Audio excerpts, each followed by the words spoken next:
So this is the trickle-down effect of corruption and how it works. Please pay close attention because you might be guilty of it yourself. Unintentionally, of course, but just seeing how it works in other people, I know there's probably a lot of people guilty of it.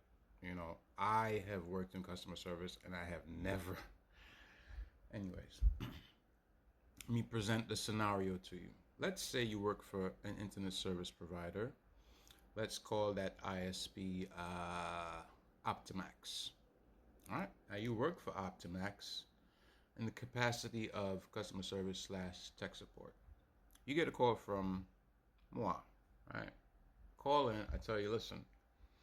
Over the past few weeks, I've had issues with my Wi-Fi in my apartment.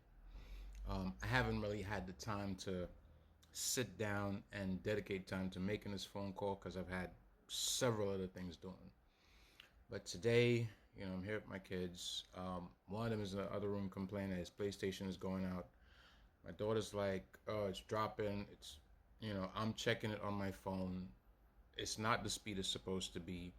So obviously something needs to be done and it needs to happen today. I noticed you guys raised my bill by over $15 the past few months. I wasn't notified except when the money was taken. So, I'm paying more and the service is still not where it's supposed to be, right? I even have a neighbor upstairs who had the same service, which I have now. She changed it, and now she was in my apartment, and I was able to use her Wi-Fi signal from upstairs in her apartment while I'm sitting in mine.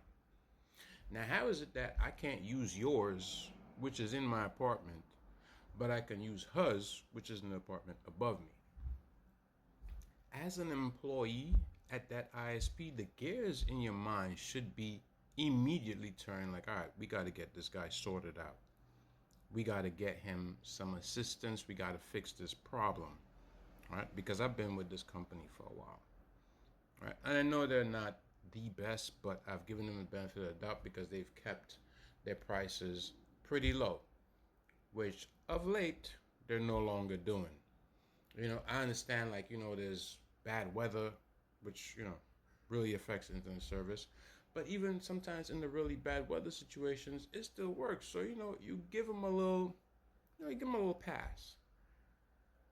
But then when I look at my phone and run a speed check, it is 16 megabytes per second. I'm not kidding. I'm going to actually I took a screenshot. I'm going to put it up so you can see for yourself.